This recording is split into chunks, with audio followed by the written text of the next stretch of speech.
Halo, salam Baik, kenal, Mbak. ya.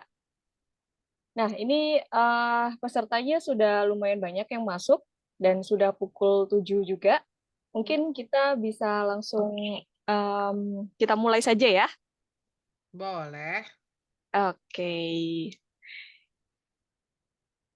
Baik, selamat malam semuanya, teman-teman dari Future Skills dan juga para sahabat Tumbuh dan juga Apindo yang mungkin baru gabung malam ini karena webinar kali ini dibuka untuk umum nih, Kak Ovi. Oh iya, iya, iya. Iya, halo semua. Ya, nah, oke. Untuk malam ini bersama Kak Ovi Sabrina dari Rebrix Indonesia, kita akan belajar seru-seruan ya terkait memulai bisnis lestari di bidang ekonomi sirkular bersama Rebrix Indonesia. Hmm. Nah, mungkin tanpa perlu panjang lebar, kita langsung mulai saja ya terkait pembahasan mengenai perkuliahan malam ini dengan Kak Ovi Sabrina. Mhm. Dipersilahkan. Terima kasih, Mbak Gema. Ini aku share screen udah kelihatan ya? Ya, sudah Kak. Ya, sudah. Oh, iya. Tenang. Heeh. Mungkin sebelumnya terima kasih sudah mengajak kami untuk ada di sini nih, teman-teman dari Tumbuh dan juga dari Apindo dan juga semua nih, semua yang datang. Salam kenal, saya Ovi. Mungkin kalau sedikit introduction gitu, saya salah satu founder di Rebrix dan harapannya mungkin saat ini kali ini saya bisa senang banget bisa sharing ke teman-teman gitu perjalanan kami sebagai salah satu wira swasta yang bergerak di bidang sustainability.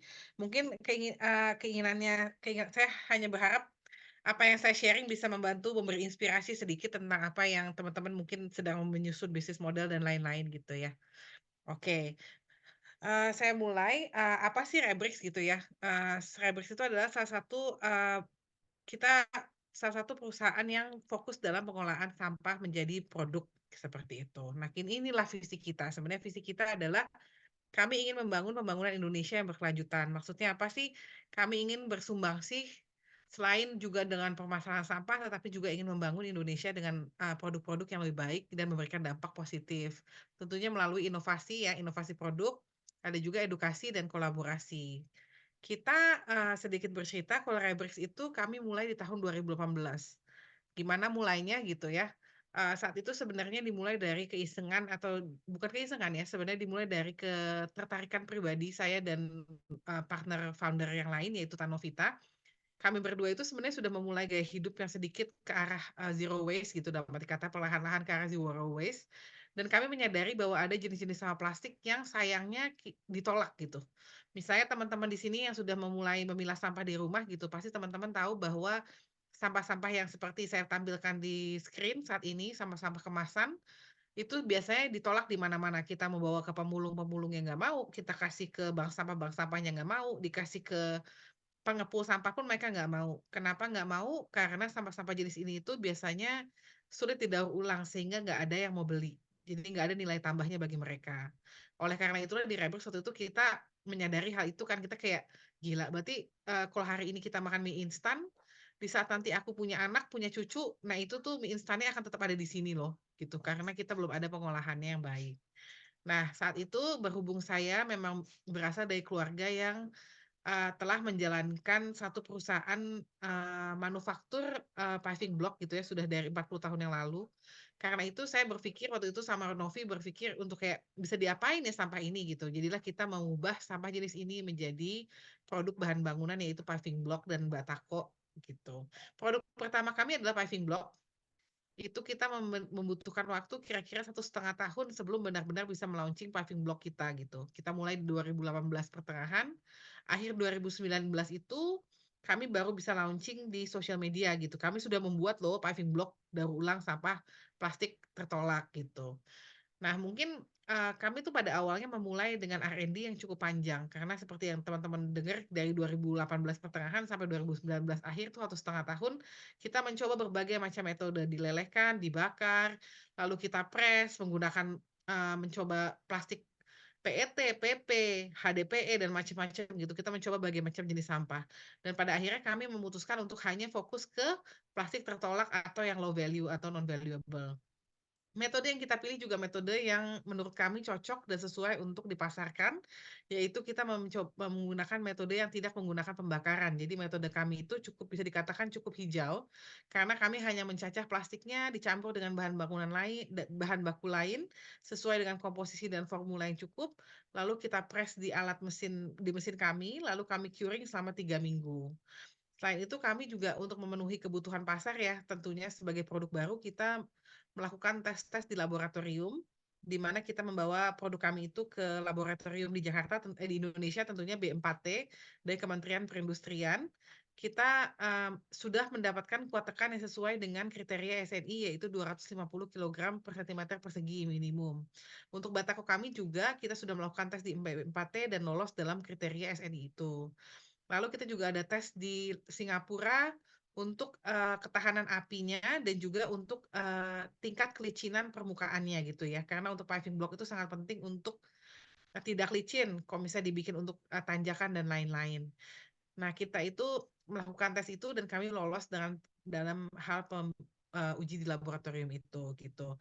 Nah, mungkin salah satu komponen sebagai satu pebisnis gitu ya, mungkin berhubung ini juga mungkin kelas bisnis atau pembuatan bisnis model kanvas, satu hal yang kami perhatikan banget di awal adalah, kami percaya bahwa inovasi yang tidak bisa diaplikasikan itu sama saja bohong. Dalam arti kata di saat kami membuat inovasi produk kami sangat memperhatikan bahwa produk kami ini bisa diaplikasikan oleh masyarakat banyak. Jadi kami membuat produk kami itu dengan harga yang kompetitif dan pengaplikasian yang mudah untuk dilakukan oleh tukang-tukang bangunan atau tukang-tukang penggiat di bidang pembangunan atau konstruksi, kayak gitu. Jadi kalau teman-teman atau siapapun customer yang pakai produk Rebrix, tidak ada pelatihan khusus untuk cara penggunaannya, atau cara pemakaiannya, atau cara pemasangannya, karena semuanya sama seperti produk konvensional. Selain itu untuk harganya juga kita kompetitif dibandingkan dengan produk-produk dengan kualitas yang sama di pasaran, produk konvensional tentunya. Nah, teman-teman kalau teman-teman lihat di bawah ini kita ada namanya ventilation block. Kenapa sih Rebrix saya nggak banyak ngomongin tentang ventilation block? Karena ventilation block ini atau roster adalah produk yang merupakan buah hasil pemikiran kami bagaimana caranya supaya bisa membagikan skill kepada masyarakat. Jadi untuk roster ini kami tidak produksi sendiri, melainkan kami memberikan pelatihan kepada masyarakat untuk membuat roster. Yang kemudian kami bantu pasarkan juga saat setiap kali kami memasarkan produk seperti itu. Lalu ini untuk sertifikasi yang tadi saya sebutkan, kami ada tes di Singapura, di SETSCO dan TUV Singapura untuk oil water test dan combustible testnya. Lalu kita juga ada pressure power test di B4T. Ini kita lakukan secara berkala sih untuk B4T ini karena dekat ya di Bandung. Dan untuk memastikan kualitas produk kita juga. Nah ini untuk bisnis modelnya. Mohon maaf karena bisnis model yang sangat sederhana ini, karena biasanya kalau presentasi gini aja ya. Sebenarnya kalau bisnis modelnya itu Fabric sebenarnya, menekankan kepada sales dan kolaborasi sih, karena kami tuh sebenarnya sebagai perusahaan, Fabric adalah sebuah PT, tetapi yang namanya socialpreneur ya, kita selalu ada 2 aspek dalam, perusahaan kami, yaitu aspek sosialnya dan aspek bisnisnya gitu. Di saat kita ngomongin bisnis tentu kita akan, B2C, B2B, dan juga ke government ya, tapi untuk government kenapa nggak ada di sini, karena untuk saat ini, sampai tahun Rebrix yang ke-5, kami belum ada istilahnya kolaborasi atau kerjasama dengan pemerintah, cuman harapan kami ke depannya ini akan berjalan, kayak gitu. Nah, B2C tentunya ke customer langsung, B2B ke arsitek, developer, dan company. Sebenarnya kok sedikit cerita ya, eee Cyberx itu waktu pertama kali kita launching, kita tuh pede, kita pengennya approach ke government. Tapi ternyata mungkin di Indonesia itu lebih, jalannya tuh lebih dari bottom to up gitu. Dalam arti kata di saat, customer pertama kami adalah customer pemakai langsung. Jadi teman-teman penggiat lingkungan, teman-teman yang peduli dengan lingkungan, mereka adalah customer pertama Cyberx yang memakai di rumah mereka masing-masing gitu. Dan itu karena kami di masa Covid dalam tahun 2020, 2021, 2022 pada kenyataannya tuh Rebrix berjalan dan berkembang dengan baik, dalam arti kata customer tetap beli paving kami, tetap beli batako kami, seperti itu meskipun Covid. Nah, habis itu setelah customer biasa pakai gitu, atau customer perorangan pakai, barulah arsitek dan developer itu mulai datang dan bekerja sama dengan kami, gitu. Nah, kita tuh biasanya kalau sama perusahaan, perusahaan apapun atau NGO dan lain-lain itu kita menawarkan servis dalam bentuk, satu tentunya, kita mendaur ulang sampah perusahaan tersebut. Kedua, yaitu dengan cara capacity development kita memberikan training dalam bentuk training roster yang tadi saya katakan. Dan yang ketiga kami juga sekarang suka, berkolaborasi untuk melakukan kegiatan sosial atau CSR bersama-sama. Sedikit bercerita, saat ini kami sudah ada kolaborasi dengan Yayasan Habitat Kemanusiaan Indonesia, di mana kami secara aktif membangun rumah untuk masyarakat yang kurang mampu di daerah Mauk dan Sentul, dengan menggunakan, bata paving block dan batako dari Redbricks, seperti itu. Jadi, mungkin untuk, sedikit bercerita ya, karena ini masa sesi sharing, saya cerita aja ya. Dalam pengembangan bisnis model ini sebenarnya sesuatu yang kami kembangkan secara prosesnya ketemu tantangan muncullah ide baru gitu sebenarnya. Bukan sesuatu yang istilahnya dari awal kami tahu apa yang akan kami lakukan dengan bisnis model kami, tetapi contohnya kolaborasi dengan pembuatan CSR bersama perusahaan, itu adalah salah satu bisnis model yang muncul sebagai respon kami terhadap kebutuhan perusahaan akan adanya saluran pengeluaran dana CSR, tetapi sesuatu yang whole package. Jadilah Hybrix menawarkan satu whole package. Ayo kita membuat aktivitas, pembangunan, public facility di kampung ini dengan menggunakan paving block Hybrix dan batako Hybrix mendaur ulang sekian banyak sampah, seperti itu sih. Dengan menghubungkan antara perusahaan dengan, NGO atau komunitas masyarakat yang membutuhkan bantuan, kayak gitu sih. Jadi Hybrix sebagai penengahnya. Ini contoh beberapa customer-customer kami, McDonald, sekarang dia sedang membangun satu juga di Ampera yang whole pakai produk kami gitu untuk paving-nya, rosternya, dan lain-lainnya. Dan seperti teman-teman bisa lihat ini juga lebih kayak perorangan ya. Jadi customer-customer perorangan mereka ada di sini.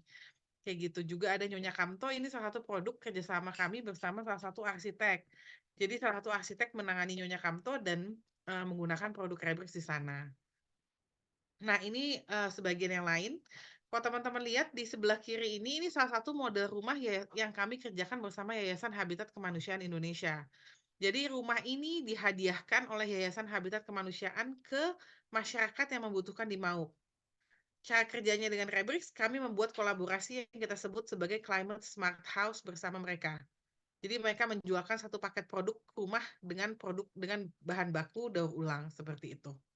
Dan kita saat ini sudah membangun sekitar 26 rumah bersama mereka, kayak gitu. Ini juga sama, ini juga seperti yang teman-teman bisa lihat, ini juga salah satu rumah di, Mauk untuk, bersama Yayasan Habitat Kemanusiaan.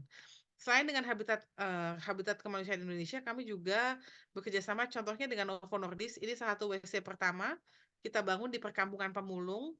Kita mengumpulkan sampah dari pegawainya Novo Nordisk, lalu dibuatlah menjadi rumah ini. Ini dengan Hush Puppies, lalu ini juga dengan, salah satunya dengan Hokben ya.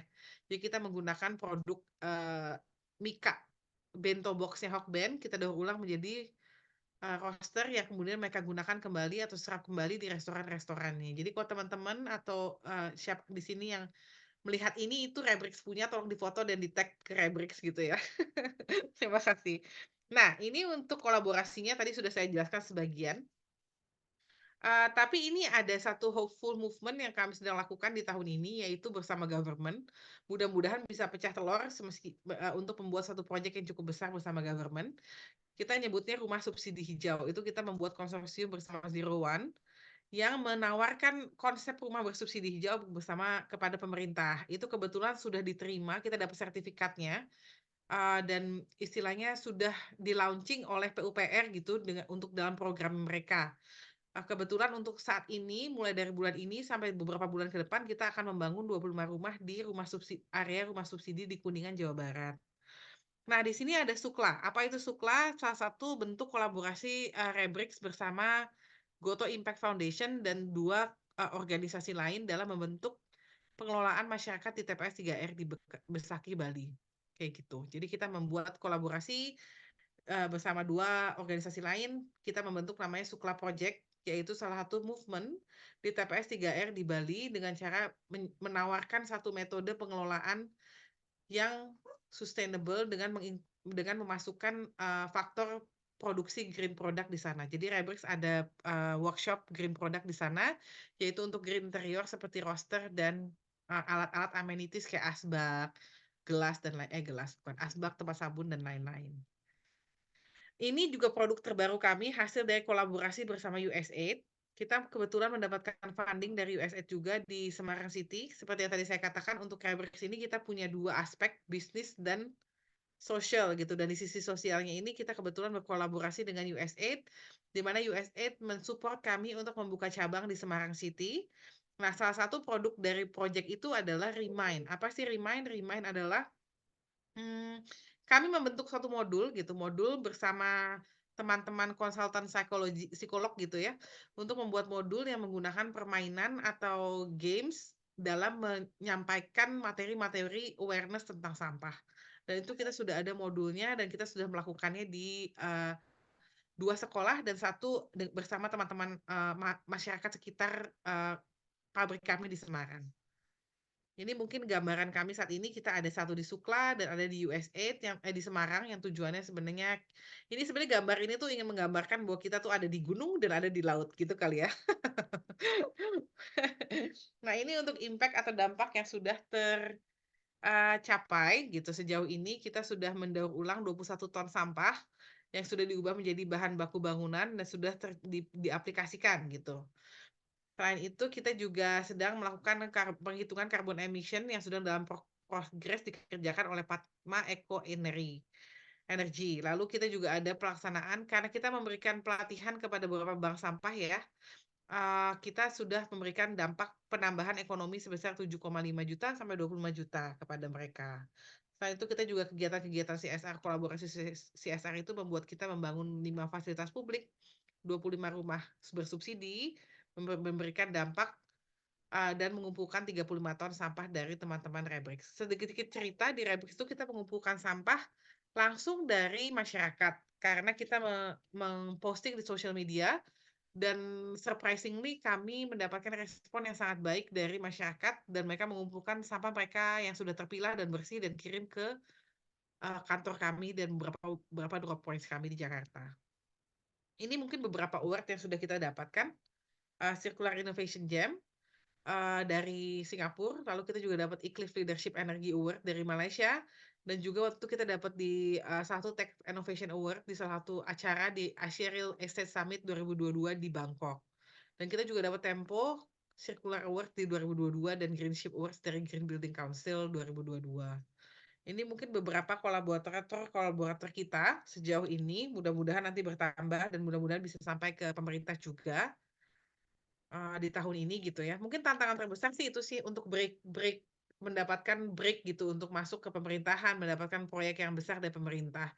Karena kan sebenarnya yang seperti kita tahu sampah kemasan tuh banyak banget ya.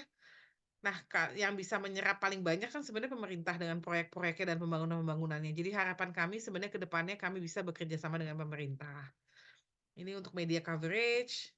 Semua media coverage ini rata-rata terjadi di saat COVID. Jadi kita sebenarnya cukup bersyukur gitu ya karena COVID, bukan karena COVID ya, cuma maksudnya saat COVID kita masih bisa berjalan karena media-media ini datang ke tempat kita, kayak gitu sih.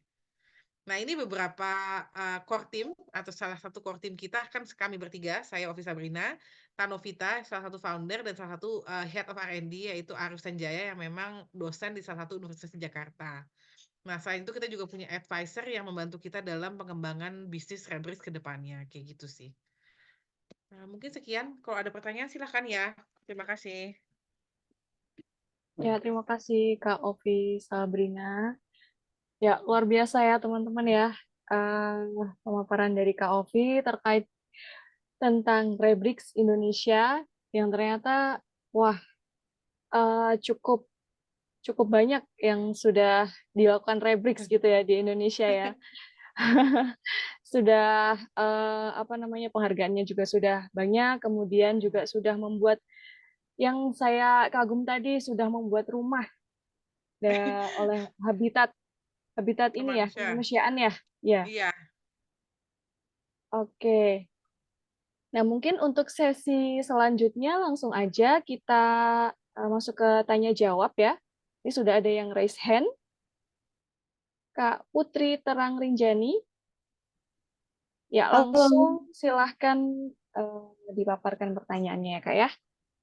Oke, sebelumnya terima kasih Kak Ovi atas pemaparan yang keren banget tentang Rebrix ini. Jujur aku Miss juga dengan paparan tadi. Aku ada pertanyaan tentang pendekatan ke customer. Tadi kan kalau dijelasin sebenarnya fokus Rebris ini ada 3, lewat B2C, B2B, dan juga pemerintah.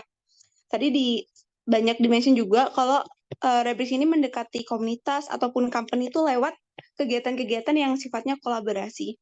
Nah, aku penasaran gimana sih dari sisi B2C-nya, pendekatan apa sih yang dipakai Rebris terhadap konsumen yang sifatnya itu individu? Terima kasih. Langsung dijawab apa mau nunggu dulu Oh Mbak? ya, oke.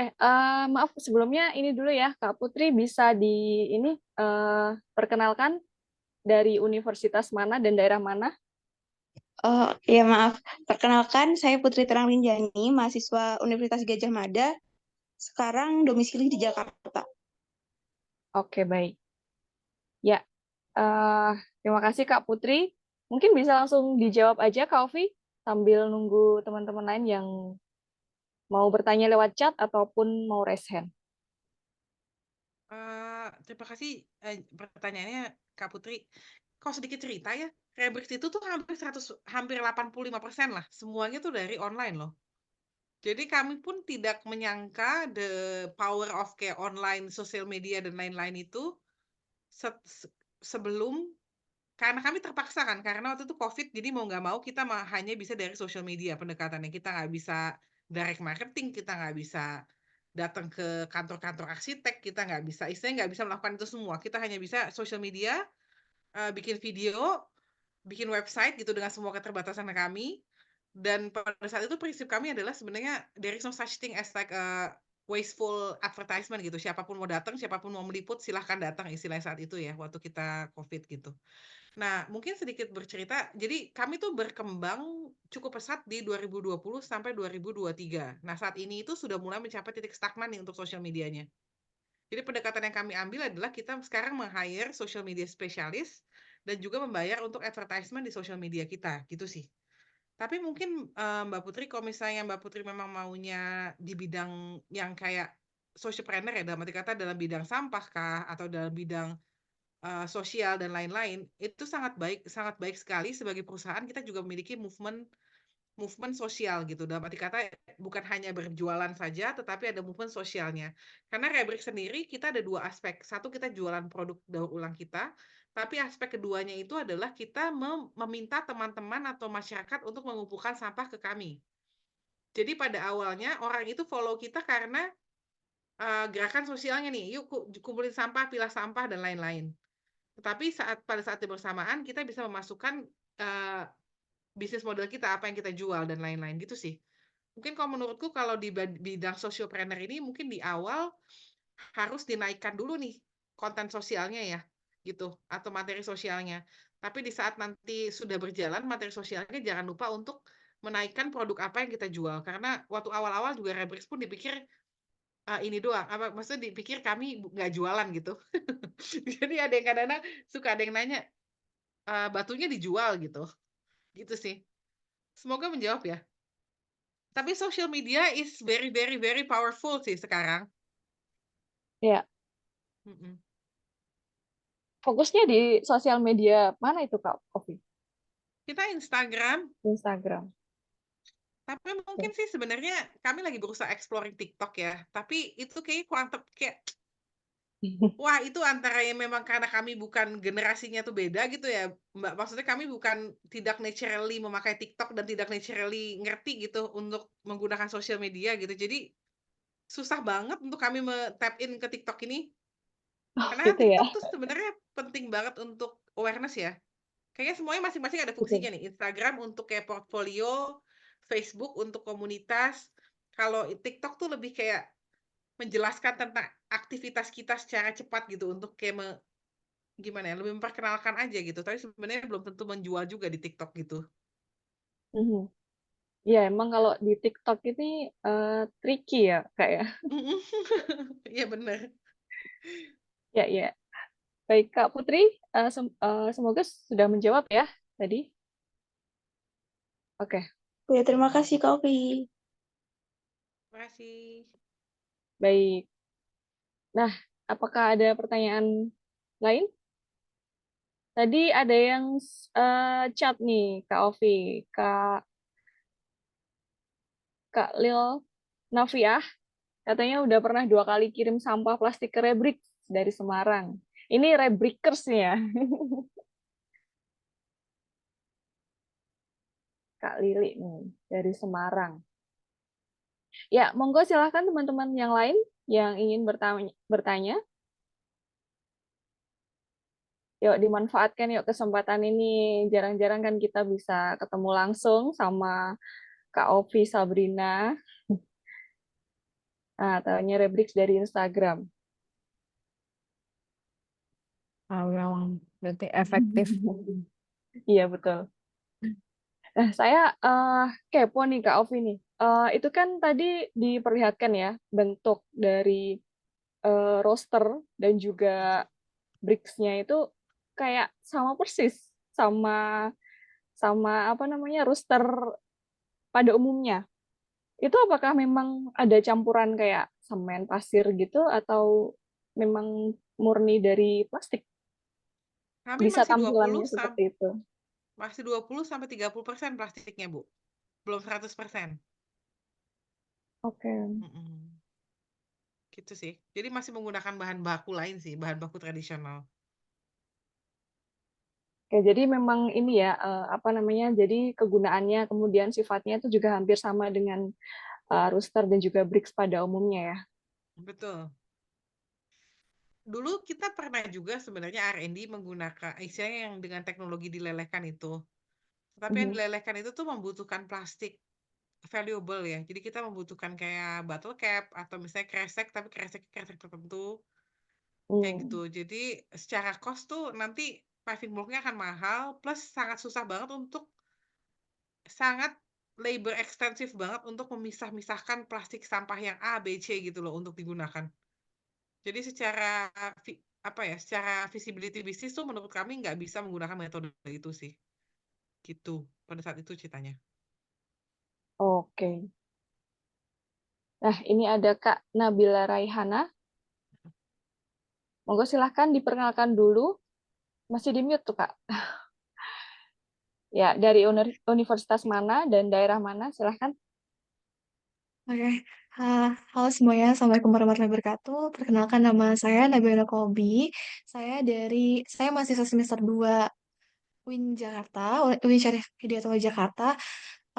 Saya mau pertama saya mau apresiasi dulu sih soalnya Kak Ovi ini keren banget gitu, apalagi dari kayak achievement dari si Fabrics ini aku juga kayak wow banget gitu. Dan aku kayak penasaran banget kayak dari first place-nya tuh gimana. Maksud aku adalah kan ini kakak tadi bilang ya sempat mention bahwasannya harus diperhatikan juga nih kalau misalnya ada inovasi itu tuh harus bisa diaplikasiin atau aplikatif gitu. Jadi nggak bisa kalau inovasi kita tuh ternyata nggak bisa diimplementasi gitu ya dalam masyarakat Indonesia itu sendiri atau target market kita gitu. Nah, aku mau tanya sih Kak, terkadang kan kita kalau mendapatkan masalah itu kita tidak langsung mendapatkan inovasi ya Kak. Nah, kalau dari Kakak sendiri, gimana sih Kak tips and tricks supaya kita tuh bisa mendapatkan masalah? Maksudnya ya kita bukan berarti jadi masalah ya, tapi kita bisa ketika melihat masalah kita langsung dapat inovasi untuk bikin suatu produk, untuk bikin ya suatu inovasi yang bisa diimplementasi gitu. Soalnya setahu aku ya Kak, tadi dari yang Kakak jelasin itu Kakak backgroundnya emang manufaktur gitu ya. Jadi ketika memang melihat sampah, Kakak langsung kayak mungkin emang Kakaknya juga udah apa ya, udah terbiasa juga ya dengan yang namanya manufaktur, jadi langsung kayak, oh ya ini bisa digunakan dalam dunia kayak bangunan, membuat bangunan gitu-gitu dari sampah itu sendiri. Tapi kalau misalnya emang kita atau aku sendiri nih belum ada kayak background yang kayak aku ngerasa wah ini bisa dimanfaatin gitu, kira-kira gimana ya Kak? Kayak supaya kita tuh terlatih buat dapat ide, terlatih buat dapat inovasi yang bisa dijadiin suatu produk gitu sih Kak. Terima kasih. Terima kasih pertanyaannya, Mbak Nabila. Thank you juga apresiasinya. Sedikit cerita saya itu dari background-nya psikologi loh. Founder saya juga background-nya psikologi. Kami dua-dua sebenarnya fakultas psikologi gitu. Jadi kebetulan aja keluarga memang di bidang itu gitu. Tapi sebenarnya kalau ditanya sih sebenarnya lebih ke kreativitas ya. Nabila, kalau bisa sharing sebenarnya kebetulan di keluargaku itu di setiap kesempatan semua orang tuh selalu punya tendensi untuk merasa bisa membuat segalanya. Itu kalau di keluargaku ya. Dalam arti kata didikan dari orang tua tuh adalah ah itu bisa beli, bisa bikin, ngapain buat gitu. Itu adalah istilahnya mindset menarik yang di bukan menarik sih, tapi itu mindset di keluargaku gitu. Dalam arti kata di keluargaku didikannya adalah nggak semuanya tuh mesti beli, bisa kok kita bisa bikin. Semua tuh bisa dibikin gitu intinya. Mungkin karena itu sih kalau sedikit cerita pada saat itu kita tuh, eee, kami mencoba untuk membuat itu gitu dan kebetulan ada akses ke pabrik kan. Tapi sebenarnya, kreativitas tuh paling penting, tetapi kalau menurutku hal yang lebih penting dari semua itu adalah ketertarikan, sama ketertarikan hati kita ya. Dalam arti kata, ini kedengarannya klise banget ya, tapi menurutku pada akhirnya yang mendorong kita untuk tetap berjalan gitu, dalam arti kata menemukan solusi. Contohnya kita R&D 1,5 tahun, itu gagalnya banyak banget. Sekedar cerita itu gagal, produknya gagal tuh banyak sekali, bukannya cuma sekali, 2 kali. Kita kirim sampel, 30 sampel, 30-30-nya nggak sesuai dengan kriteria yang kita mau, kayak gitu kan. Nah, jadi kalau aku ngerasa what keep me going gitu, itu lebih ke apa yang hal yang sebenarnya benar-benar kita peduli dan benar-benar kita tertarik gitu. Karena kalau sedikit cerita tentang diriku sendiri gitu, aku tuh orangnya super idealis, dalam arti kata sebelum ini gitu, sebelum Rebrix, saya tuh punya tendensi untuk ngapain saya berbisnis ini gitu, nggak ada tujuannya juga. Jadi sedikit susah dikit berhenti gitu, susah dikit berhenti gitu kalau aku ya.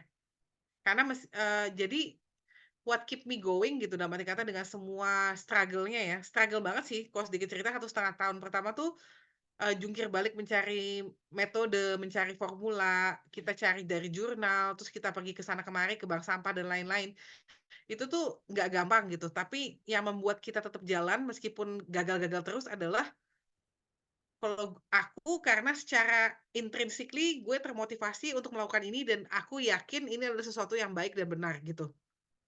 Gitu sih. Jadi menurutku find what drive you. It's really important karena nanti kalau kamu apa yang menurut kamu menarik, belum tentu menurut aku menarik gitu. Gitu sih. Mungkin ya, mudah-mudahan membantu.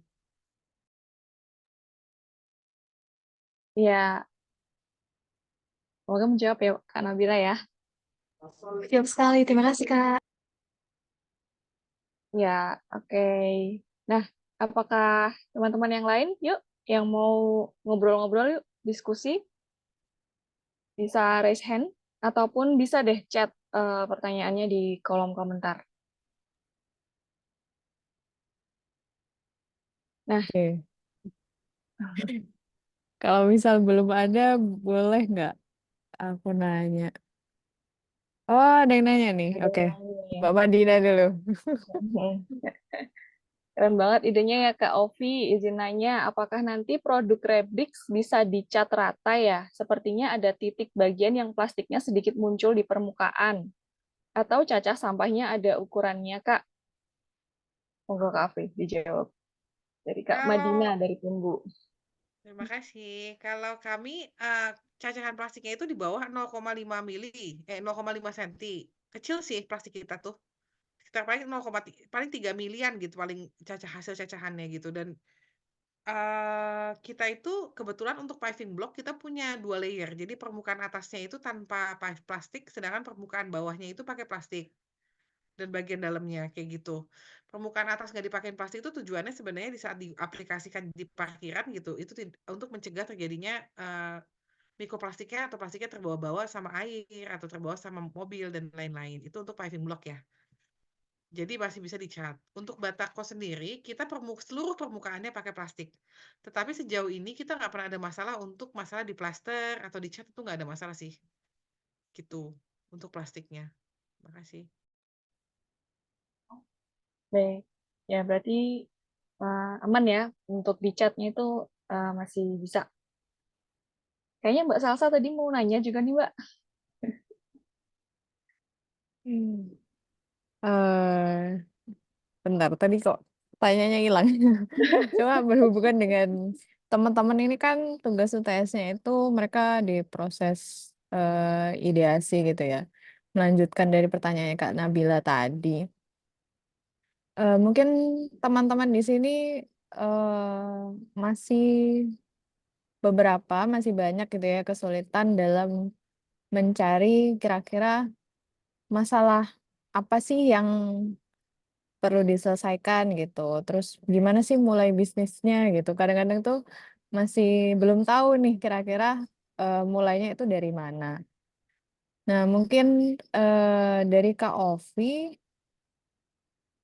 eh, proses dari apa ya, dari masalahnya itu Kak Ovi ketemunya itu pas kapan gitu.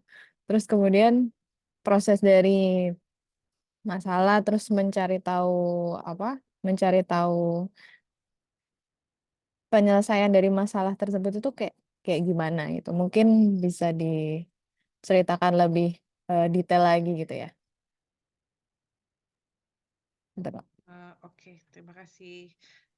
Sebenarnya kalau tanya proses pertemuan masalahnya dari mana tuh, kita tuh random banget, Mbak. Kalau misalnya sedikit bercerita gitu karena bener-bener kami itu karena kami memulai memilah sampah di rumah, jadi sadar kalau sampah kayak gitu nggak bisa diapa-apain.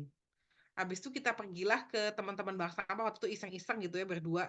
Kita pergi terus makin diperkuat dengan si teman di bank sampah ini bilang menyerahkan kita satu kantongan label dari botol minuman dan mengatakan bahwa nih yang kayak gini nih nggak bisa diapa-apain nih, biasanya cuma dibakar doang gitu. Dikasihlah ke kita.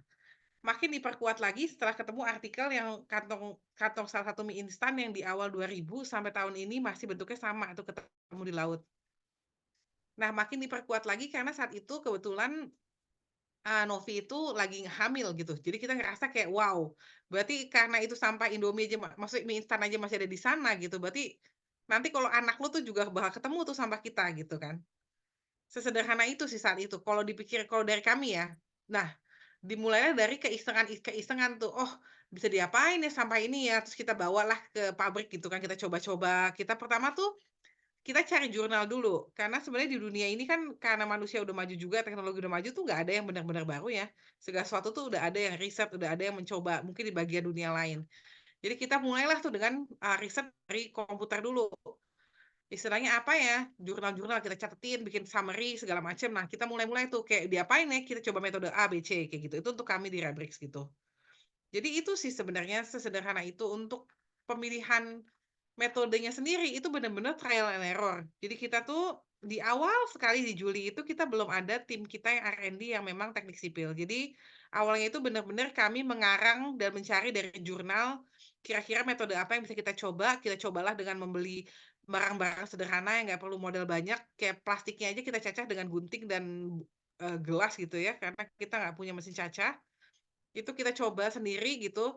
Terus kita coba metode A gagal, kita coba metode B, ya macam-macam gitu, Mbak. Jadi benar-benar awal-awalnya itu benar-benar trial and error.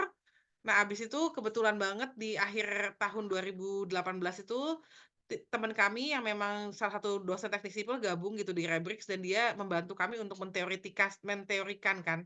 Dan kebetulan waktu itu karena beliau memang dosen di teknik sipil, untuk kami melakukan tes kuat tekan dan lain-lain, kita bisa melakukan dengan lebih murah karena kita dapat kayak istilahnya di kampus gitu, bukannya di badan-badan yang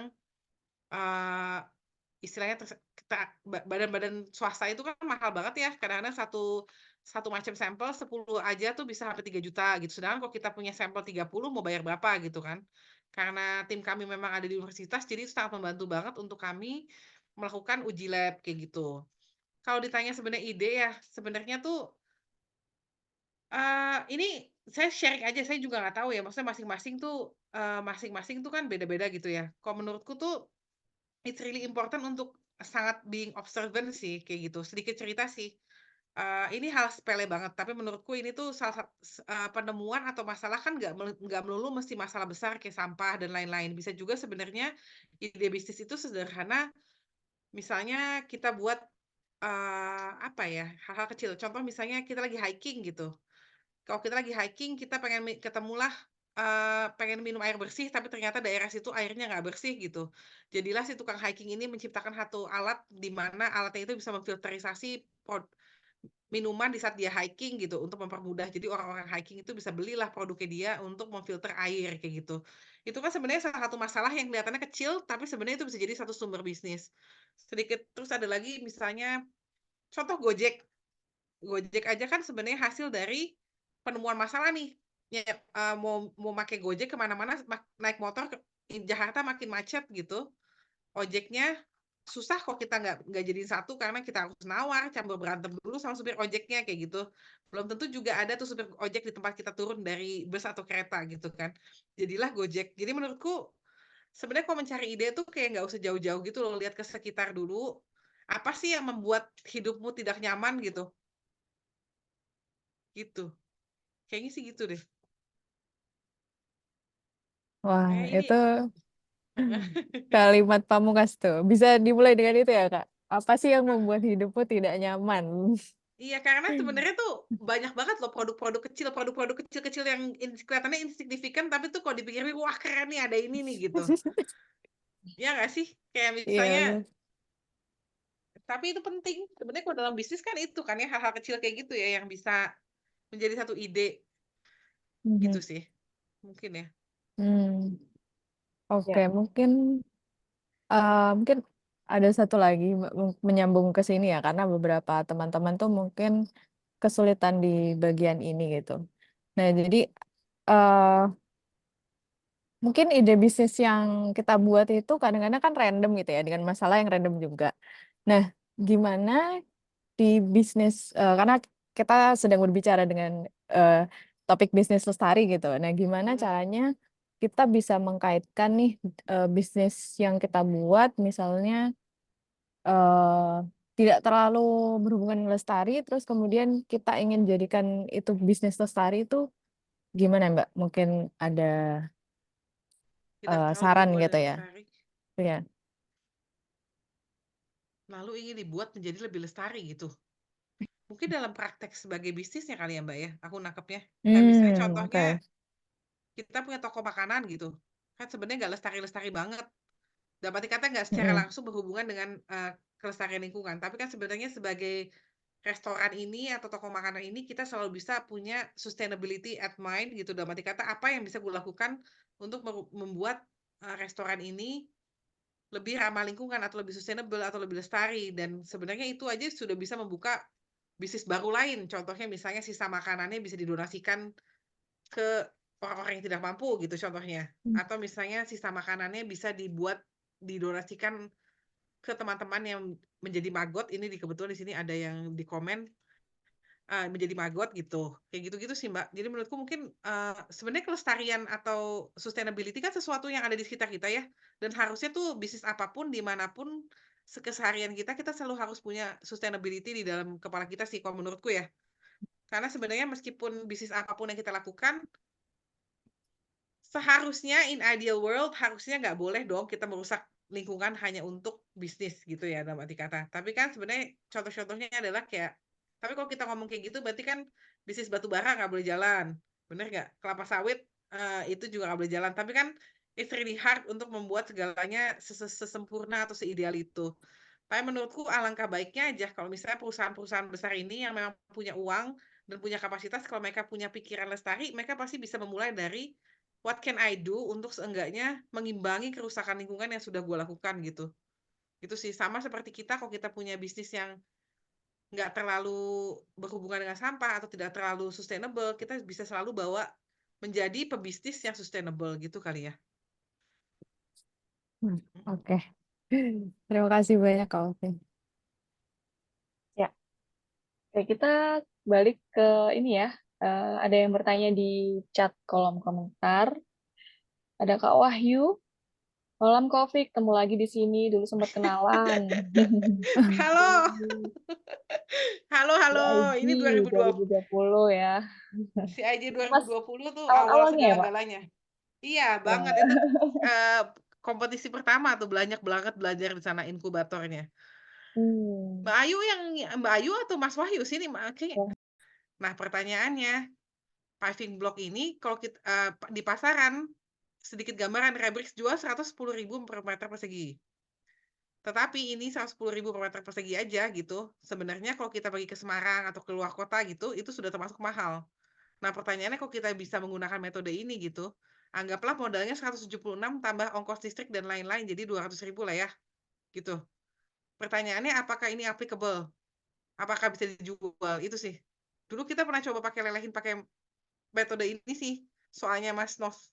Jadi kita pernah coba untuk dilelehkan dan kendala kita saat itu adalah memang secara konsep sangat baik, tetapi secara pelaksanaan kita sebagai pebisnis itu tidak bisa dijual gitu kalau menurut kami, gitu. Maksudnya tidak bisa dijual menjadi paving block, tetapi bisa dijual untuk produk lain, misalnya mau jadi interior meja, itu kan udah banyak yang jual ya. Jadi meja kah, atau menjadi barang-barang yang misalnya asbak kan orang beli bisa 200.000 meskipun mahal, tapi ya udahlah cuma satu ini gitu. Orang masih mau beli, tapi kalau paving block tuh secara market pembangunan di Indonesia tuh nggak mungkin deh kita jual harga mahal tuh sulit sekali. Sulit sekali. Gitu. Selisih 500 saja jadi ini ya, Iya, Pak. iya. Gitu, Mbak. Iya, iya. Oke. Ya, thanks Sama-sama. Kak udah jawab ya. Baik. Nah, ini sambil nunggu pertanyaan dari teman-teman, saya pengen tahu nih Kak Ovi terkait dengan apa namanya tips dari Rebrix ini kan kalau tadi kan di awal diceritain kalau Rebrix ini awalnya dari konten sosialnya dulu nih dinaikin gitu ya, dapat awareness gitu kan ya. Nah, kok bisa dapat kerjasama dengan Sukla sama Habitat Kemanusiaan. Nah, itu dulu itu advokasinya atau pendekatannya itu seperti apa nih Kak Ovin?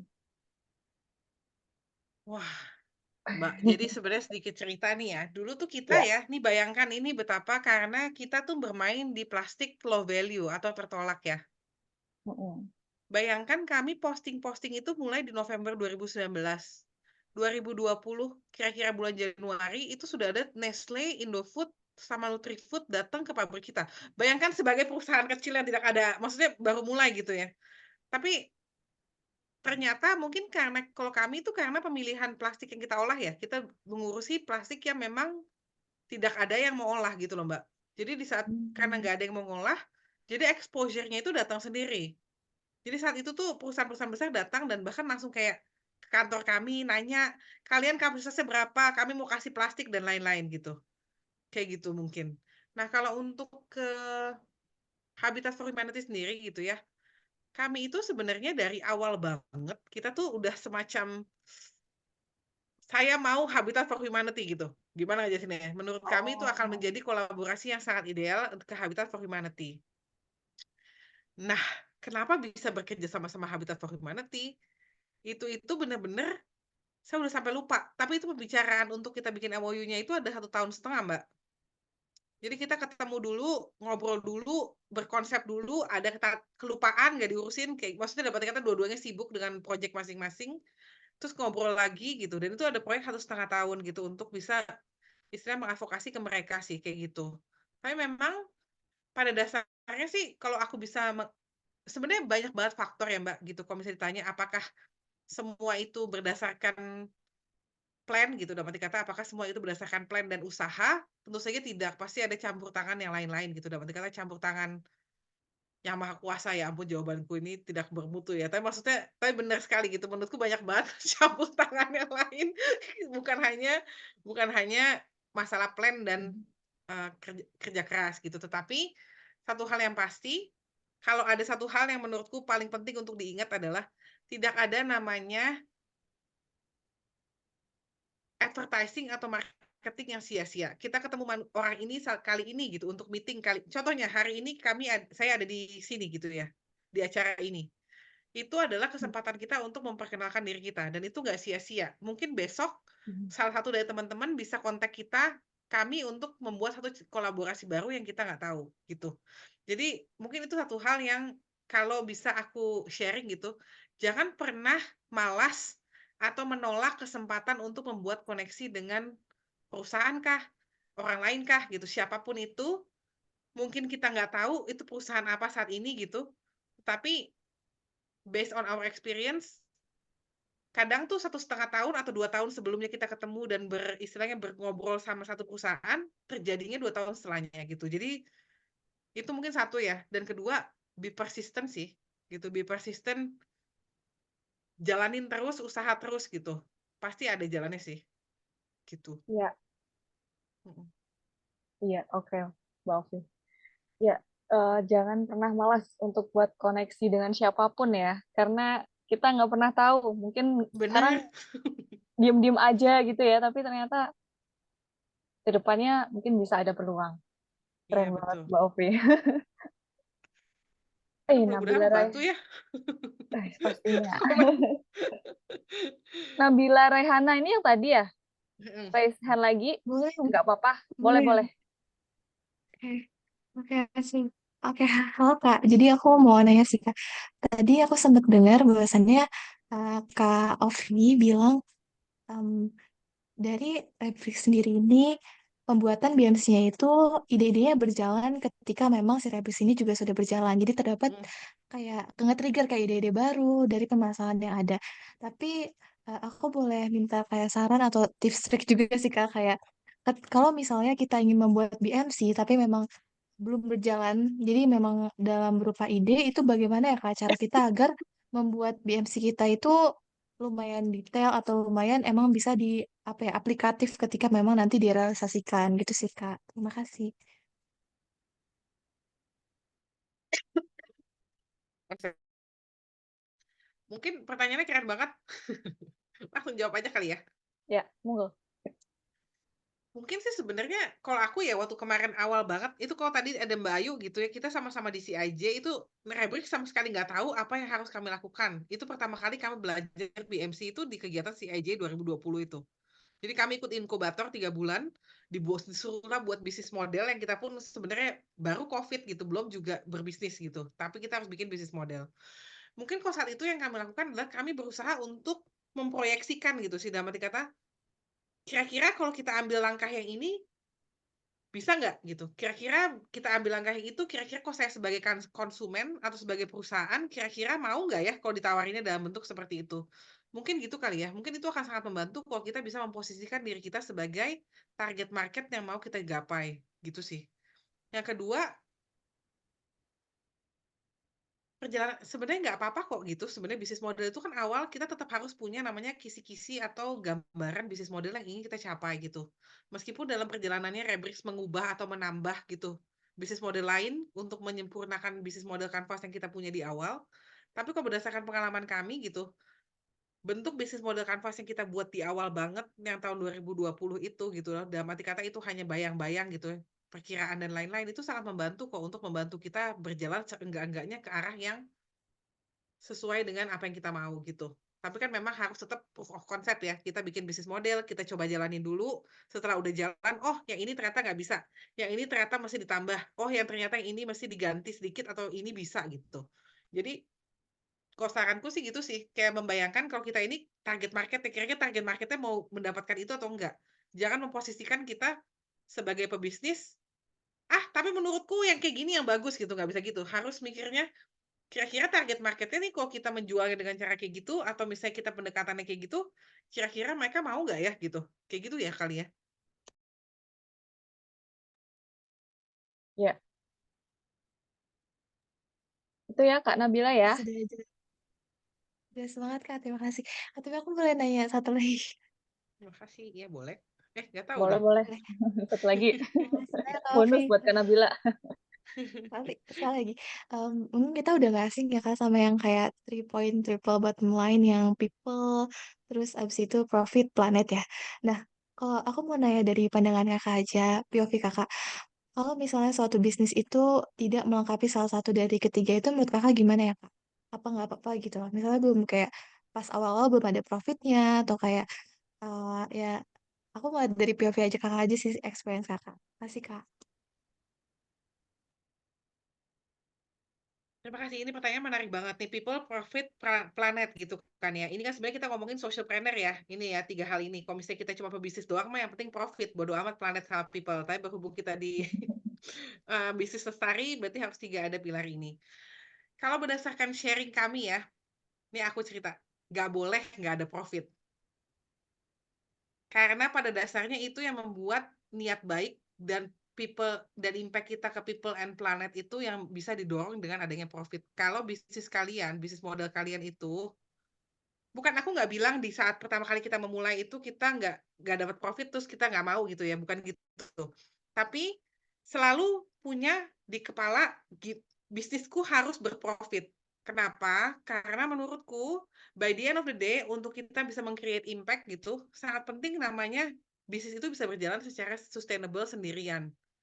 Kalau kita apa ya namanya, mengandalkan funding gitu, mengandalkan grant, mengandalkan menang kompetisi gitu. Akhirnya kita nggak bisa create impact bisa kita nggak dapat funding atau grant itu. Kita menggantungkan bisnis kita sama orang lain. Kalau berdasarkan pengalamanku sih ya sebagai ekopreneur ini gitu, sangat sangat sangat penting untuk memastikan bahwa bisnis kita itu bisa membiayai dirinya sendiri. Seenggaknya itu aja. Dan selain itu, sangat sangat sangat penting untuk memastikan bahwa bisnis kita itu seenggaknya bisa membuat kita sebagai founder cukup untuk makan dan hidup. Karena kalau nggak cukup, dalam arti kata kalau kita nggak cukup, kita nggak akan menjalankan apa yang kita lakukan, sebaik apapun itu ya. Sebaik apapun inisiatif yang kita punya, berdasarkan pengalaman kami, kalau kita tidak menempatkan, we don't put emphasis in making profit, the business won't sustain. Kalau bisnisnya nggak sustain, sebagus apapun niat dan bisnis kamu, it doesn't create impact because it doesn't sustain. Jadi kalau aku sedikit bisa sharing ya. Waktu awal banget di tahun 2020 tuh ada masa di mana Rebrix merasa bersalah bahwa kami itu PT dan bukannya NGO. Jadi ada perasaan di mana, aku kok sosial tapi aku bisnis gitu. Ada pertanyaan kayak gitu tuh pada masanya ya, pada masa 2020, 2021 lah awal-awal kami di bidang ini. Karena kami merasa kayak, apa kami itu kurang baik ya kalau kita tuh mau dapat profit? Apakah kami tuh kurang murni nih niatnya di saat kita mau melakukan sesuatu untuk lingkungan, kenapa kita mikirin profit juga? Tapi setelah kami berjalan selama 5 tahun, 6 tahun ini gitu, dan banyak bercerita dan sharing dengan teman-teman di bank sampah, dengan TPS 3R, dan lain-lain gitu ya. Satu hal yang paling kunci adalah, apapun pekerjaannya, apapun bisnisnya gitu, apalagi apapun dampak sosial yang ingin kita ciptakan gitu, very important untuk put emphasis on creating profit to support our business, untuk membuat itu sustain. Itu sih. Jadi, di awal of course nggak mungkin namanya bisnis langsung untung. Tapi seenggak-enggaknya kita punya proyeksi nih. Berapa tahun nih? 3 tahun? Berapa lama uang kita cukup untuk membiayai bisnis itu jika bisnis itu belum profit? Gitu sih. Ya, gitu ya Kak Nabila ya. Tadi Iya. tadi ada Kak Saripah ya yang mau bertanya, tadi raise hand. Jadi nggak nih Kak? Halo Kak, jadi aja Oke. deh. Halo. Halo Ya, Kak Ovi. silakan. Halo.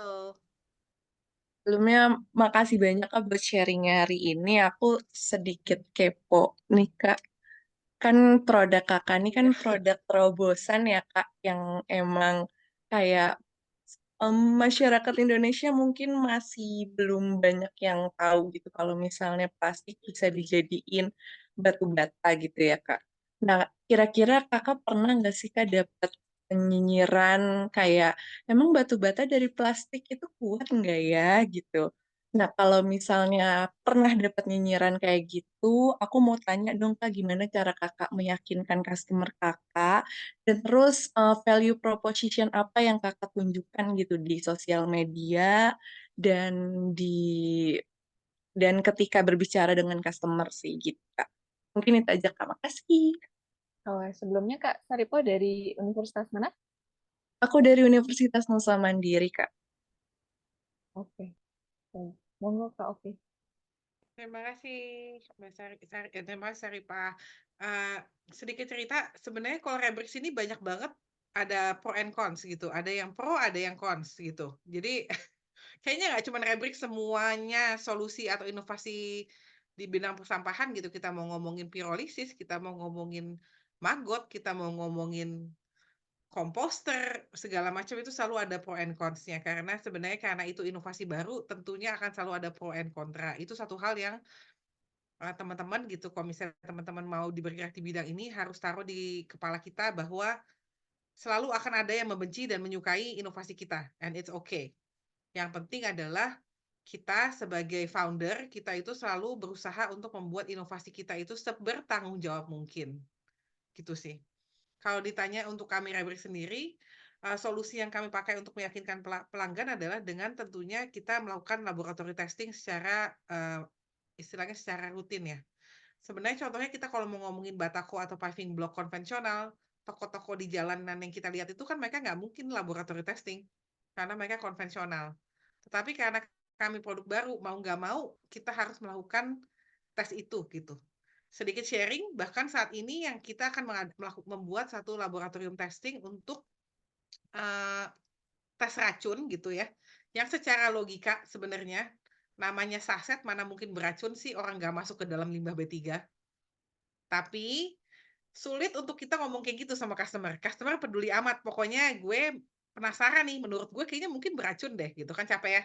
Jadi apa yang kita lakukan adalah kita melakukan laboratory testing untuk tes racun ini, meskipun itu memakan uang yang cukup banyak ya Mbak. Jadi kita akan mengeluarkan kayak puluhan juta hanya untuk membuktikan diri bahwa kami tidak beracun. Contohnya itu. Mungkin kalau dari sisi meyakinkan customer lebih ke hal itu ya, lebih ke kita melakukan tes-tes laboratory testing untuk memberitahu bahwa produk kita itu nggak cuma ngomong loh ini aman, nggak cuma ngomong loh ini berkualitas, ini ada hasil angkanya. Dan itu very very important dalam hal bangunan. Itu mungkin satunya. Kalau value proposition yang kita tawarkan sebenarnya dari awal itu selalu sama. Kita itu sebenarnya tentunya yang pertama kita mengangkat bahwa every square meter yang kita aplikasikan itu berarti kita memberikan dampak langsung. Kenapa dampaknya langsung? Karena sampah yang kita kelola adalah sampah tertolak atau sampah non-valuable. Yang kalau misalnya kita nggak olah jadi paving block atau batako, hanya akan bisa terbuang atau tertumpuk di TPA. Dan ini sampah yang paling banyak ada di laut. Jadi itu yang biasanya kita bawa ke customer. Kalau customer tanya, terus apa untungnya pakai produk kita gitu?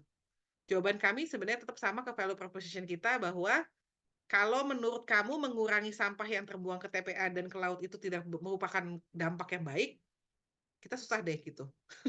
Jadi lebih ke masalah kami memberikan additional environmental impact dalam setiap square meter yang kita gunakan, sekaligus produk kita itu bisa bersaing dengan produk konvensional. Itu value proposition yang kita bawa ke depan. Itu hal yang pertama. Nah, yang kedua, yang saat ini selalu kita katakan adalah karena berdasarkan kalau kita ngomongin angka, kita tuh nggak mungkin bisa bersaing dengan waste management. Waste management secara angka sangat besar, sehari bisa mengelola 5 ton.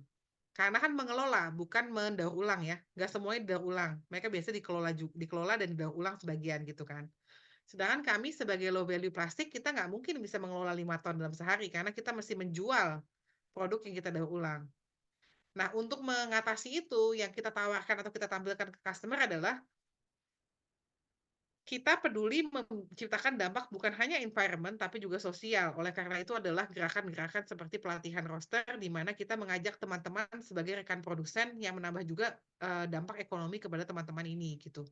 Jadi kalau kita beli roster sama mereka, kita jual roster mereka, itu ada dampak ekonominya. Kayak gitu sih. Jadi value proposition kita itu selalu sama, plastik tertolak tentunya yang paling pertama, dan kedua kita produk daur ulang yang bisa bersaing dengan produk konvensional. Itu sih. Oke. Ya, Kak Saripah, cukup ya? Cukup Kak, makasih banyak ya Kak Oki, sangat Terima menjawab. kasih. Baik. Ya, ini Kak Ovi sudah pukul 8 lebih. Kita masih buka sesi pertanyaan? Atau mungkin cukup? Bebas aja, Mbak. Bebas ya. Oke, teman-teman silahkan ya kalau masih ada yang pengen diskusi, ngobrol bareng sama Kak Ovi, silahkan untuk raise hand ataupun kirim pertanyaan di kolom chat. Saya mau ini Kak, kepo nih. Berarti sebenarnya peluang untuk usaha terkait dengan ini ya, sampah ini kan sebenarnya ternyata banyak ininya ya, banyak apa namanya, istilahnya tuh apa ya, kalau Kak Ovi ini kan khusus nih ya, yang sampah yang udah nggak bisa diolah, yang Benar. Nah, terus saya juga pernah lihat tuh ada itu juga apa namanya, limbah dari kain terus dijadiin insulator. Itu. Betul. Terus apa lagi ya? Nah, itu sebenarnya hal-hal kayak gitu kayaknya peluangnya masih cukup besar, tapi untuk prosesnya, untuk alat-alatnya itu juga lumayan besar juga ya Kak ya untuk ini. Dan juga Karena sih, inovasi. Ya. kalau kalau kami sih sebenarnya di Rebris ya Mbak, saking permasalahan sampah tuh besar banget ya masalah sampah di negara kita. Mhm. Bukan di negara kita sih, di negara seluruh negara gitu ya. Masalah sampah tuh masalah besar banget. Jadi kami sampai ngerasa tuh sebenarnya nggak ada tuh yang namanya kompetitor di dalam permasalahan sampah ini. Karena permasalahannya besar sekali. Jadi kita mau ngomong kita kompetitor, tidak cukup banyak orang yang bergerak di bidang ini untuk menjadi kompetitor. Kebayang nggak Mbak? Karena masalahnya gede banget. Kita mau ngomongin kompetitor, tapi sebenarnya kita melakukan hal yang sama. Istilahnya tackling sesuatu yang very big gitu sebenarnya. Jadi sebenarnya kalau permasalahan sampah, kalau aku ngerasanya kalau mau urusin sampah sekarang sih gitu saatnya gitu. Kita maksudnya masih perlu banget banyak orang gitu penggiat-penggiat lingkungan dimanapun itu untuk menjadikan ini sebagai satu profesi yang sebenarnya menurutku masih bisa berkembang banget gitu. Dan sebenarnya kan inovasi untuk pemasaran sampah nggak melulu harus machinery ya, bisa juga sebenarnya contohnya membuat lebih ke dalam bentuk yayasan gitu. Jadi bisnis modelnya lebih ke apa ya? Maksudnya lebih ke mengajak teman-teman sekitar untuk melakukan training gitu. Dari mana hal itu kan sebenarnya bisa juga istilahnya mendapatkan funding untuk kegiatan gerakan aktivisme masyarakat dan lain-lain gitu. Dan sebenarnya menurutku tuh nggak harus mahal sih, Mbak. Jadi kayak aku sedikit cerita ya, ada satu ibu-ibu gitu, pasang ibu-ibu gitu. Mereka ini memulai bank sampah mereka gitu, benar-benar dari hanya keliling, ngumpulin sendiri sampahnya, dia kelola sendiri gitu, sampai akhirnya punya bank sampah keren banget di Bogor yang akhirnya bisa punya kayak peternakan ayam, peternakan itik untuk karena mereka di sana ada magotnya juga gitu. Jadi semua sampah organiknya jadi dimakan magot dan magotnya kemudian jadi makan lele, lalu jadi itik gitu. Itu sih. Oh, tapi Mbak, ini mungkin kalau sharing ya. Ini nyambung kayak tadi yang pertanyaan Mbak Nabila tadi tentang masalah profit apa tadi planet dan sosial ya. Contoh ini bank sampah di Bogor. Bank sampah ini memang sosial, tujuannya untuk mengelola sampah. Mereka membuatlah sistem magot, sistem greenhouse, sistem dan pengelolaan sampah plastik gitu ya, dalam arti kata memilah sampah yang valuable. Tetapi mereka juga punya ternak itik yang membuat ternak apa tuh namanya? Ya ternak ayam gitu lah, anggaplah ternak ayam sama lele, di mana ayamnya itu telur ayamnya itu mereka jual. Jadi dari magot sampah sampah organik itu dibuatlah dikasih makan untuk ayam-ayam mereka ini. Nah, mereka sangat sustain sekali karena dari penjualan telur itulah mereka mensupport operasional dari pengelolaan sampahnya. Ini yang menurutku sangat penting untuk menekankan adanya profit atau istilahnya sustainability dari penghasilan itu sih di dalam effort bisnis lestari kita ya gitu sih. Ya, jadi sambil jalan terus juga bisa menghasilkan gitu ya Mbak ya. Betul.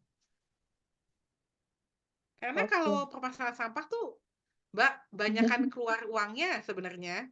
Apalagi kalau kita ngomongin bank sampah atau waste management ya. Kita ngomongin sampah tuh kalau mau profit tuh susah. Jadi profitnya dapatlah dari hal lain gitu. Ini kalau berdasarkan curhat-curhatan teman-teman yang di Waste Bank ya. Dan Ada lagi kayaknya satu emang gimana Mbak?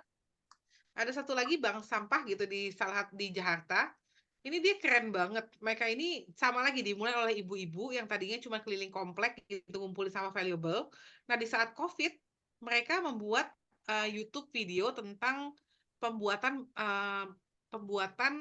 sabun cuci tangan dari minyak jelantah. Dia bikin YouTube yang harus bayar. Satu video itu dibayar 10.000 apa 20.000. Yang nonton ada 600.000 kok nggak salah. Jadi mereka tuh dalam 1 tahun itu mengumpulkan 600 juta.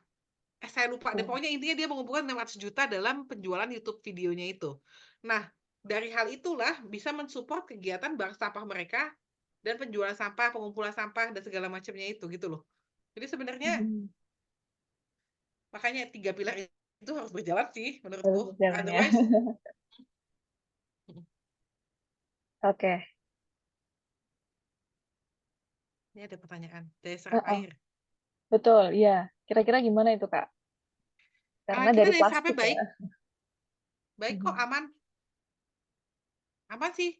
Ini kita sekarang lagi lakukan tes untuk masalah toxic test ini ya. Aman sih. Iya, dites biar lebih ini ya, meyakinkan. Afdol. Iya benar. Oke. Ya, ternyata balik lagi ke tadi, ternyata nggak harus dari hal-hal yang besar dan juga harus mahal Betul. gitu ya. Dari hal Betul. kecil aja kita bisa lakukan juga. Mm-mm. Menarik sekali nih bahasan malam ini. Teman-teman yang lain, yuk masih ada beberapa menit lagi sebelum kita akhiri. Kita sampai 20.30 ya, Kak Ovi ya. Kayaknya sih. Heeh. Mm-mm. Mungkin dari aku mungkin mau tanya Kak Ovi mengenai kira-kira ke depannya nih dari Rebrix ada rencana untuk ekspansi nggak nih Kak gitu mulai dari Kita produksi. Mm-mm. kita kebetulan rencana tahun ini adalah satu, kita mau fokus untuk pemasaran dan penyempurnaan modul edukasi yang tadi aku sempat sharing. Edukasi yang berdasarkan game. Yang kedua adalah kita mau R&D untuk membuat mesin kita lebih portable. Sehingga nanti mudah-mudahan gitu kalau R&D kita lancar, kita bisa yang jadi kita bukannya mengumpulkan sampah di tempat kita, tapi kita datang ke tempat yang ada sampahnya untuk melakukan pembangunan di sana. Gitu lah mudah-mudahan ya ide besarnya. Tapi yang pasti sih R&D dan edukasi ini sih. Itu dua agenda kita ke depan. Oke, menarik sekali.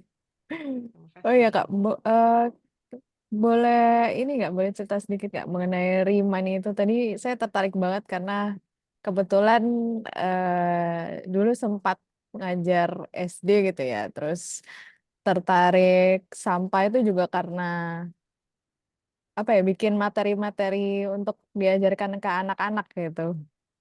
Nah itu mulai mulai banyak tahu mengenai overfishing gitu ya, terus kemudian sampah-sampah plastik di lautan. Mungkin bisa sharing sedikit Kak mengenai Remind tadi gitu. Bisa. Jadi Remind itu kami itu membuat satu metode atau modul dengan membuat mainan. Jadi kita ada board game-nya, ada mini games-nya, dan kita itu tujuan istilahnya the whole modul itu poinnya adalah kita pengen teman-teman di sekolah ini untuk melaksanakan apa yang namanya experience learning. Jadi bukannya cuman kita kasih presentasi gitu, melainkan mereka bisa bermain sehingga mereka mendapatkan experience yang mudah-mudahan akan membuat mereka ingat dan telah dilaksanakan dalam kehidupan sehari-hari ya gitu. Itu untuk fase pertama kita sih kayak gitu untuk games Remind ini. Tapi basically itu games gitu. Oke, oke. Terima kasih Kak. Terima kasih. Ya, ini udah nggak ada yang nanya lagi nih teman-teman. Kalau gitu saya lagi yang nanya ya. Mumpung masih ada waktunya.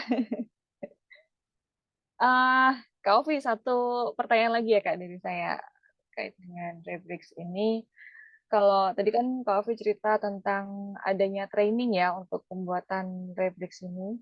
Itu eh, berarti kayak apa namanya Rebrix apa namanya ada narasumber terus datang ke tempatnya atau gimana tuh Kak sistemnya agar bisa dapat training dari Rebrix?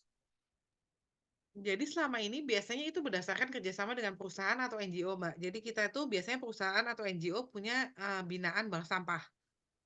Jadi mereka istilahnya meng-hire kami untuk memberikan pelatihan sekaligus memberikan pendampingan dalam waktu kayak 3 bulan, plus Hmm. bahan baku dan peralatan-peralatannya itu dari kami. Jadi kayak semacam satu paket, kami datang dengan peralatan dan stimulus produksi gitu selama 1 bulan, plus pelatihan selama 3 hari. Dan pelatihan online selama tiga kali pertemuan, kayak gitu sih. Oke, berarti yang Lalu setelah terafiliasi dengan bank sampah ya Kak ya? Betul, biasanya perusahaan sih. Perusahaan mereka datang ke kita, kita mau punya bank sampah nih gitu, bank sampah. Contohnya Astra ya. Hmm. Astra punya bank sampah binaan, diajaklah Rebrix untuk melatih mereka gitu. Ada lagi contohnya Generation gitu, mereka yayasan, mereka suka datang ke daerah-daerah dan diajaklah Rebrix untuk membina daerah tersebut dengan memberikan pelatihan roster, kayak gitu sih. Biasanya ya, Oke, kita oke. belum satu-satunya yang kita handle sendiri itu yang ada di Bali ini, yang Sukla Hmm. Project ini. Masuk club project ya. Mm-mm. Oke. Mm-mm. Menarik nih Kak. Berarti ketika ada permintaan dari perusahaan ya, nanti Betul. baru Atau NGO atau yayasan apa aja NGO. sih, Mbak? Heeh. Oke, sedikit cerita juga nih Kak Ovi, kan di saya nih domisilinya di Jogja ya. Terus di Mm-mm. Jogja itu ada apa namanya kayak desa yang dia itu memang ahli banget nih bikin rooster gitu. Mm-mm. Jadi Wah, istilahnya keren. kayak terkenal gitu ya sama rooster gitu. Terus ada salah satu apa namanya apa yang punya usaha itu terus ngeluh gitu loh, ini kayaknya nggak berkembang gitu, cuma gitu-gitu aja gitu. Itu mungkin barangkali juga bisa ya kayak kalau misalnya diikutkan training sama Rebrix gitu di yang punya rooster konvensional gitu, memungkinkan nggak itu Kak? Jadi ini ada satu menarik banget nih, Mbak. Kita kemarin waktu itu ada binaan pelatihan roster di Banyuwangi. Mhm. Jadi yayasan atau komunitas yang kami bina di Banyuwangi itu mereka idenya brilian banget. Jadi mereka itu mengajarkan produsen roster. Jadi produsen roster itulah yang dilatih sehingga kan mereka sudah punya pabriknya, udah punya koneksi ke tokonya gitu ya kan. Betul. Dan kalau yang di Banyuwangi ini so far so good sih, mereka berjalan dengan baik. Jadi sebenarnya kemungkinan itu sebenarnya terbuka aja, Mbak, gitu. Heeh, Mhm. gitu sih. Oke, wah menarik sekali tuh kalau bisa terlaksana. Mm-mm. Iya. Oke, ada pertanyaan satu lagi dari teman kita, Wahyu Setia Ratri. Kalau nggak NGO, BUMDes bisa Coffee untuk undang Replik. Bisa aja sih, bisa aja. Kita kebetulan yang di Bali itu kerjasamanya sama BUMDes kita. Oh, sama BUMDes ya. Mm-mm. Bisa, Oke, bisa. bisa banget ya. Jadi peluang untuk kerjasama sama Replik ini terbuka ya, Coffee ya. Betul. Oke, kalau gitu saya rasa udah nggak ada yang bertanya lagi nih, teman-teman, Mm-mm. dari Future Skills maupun yang dari umum. Ya, kalau gitu saya cukupkan ya untuk sesi tanya jawab.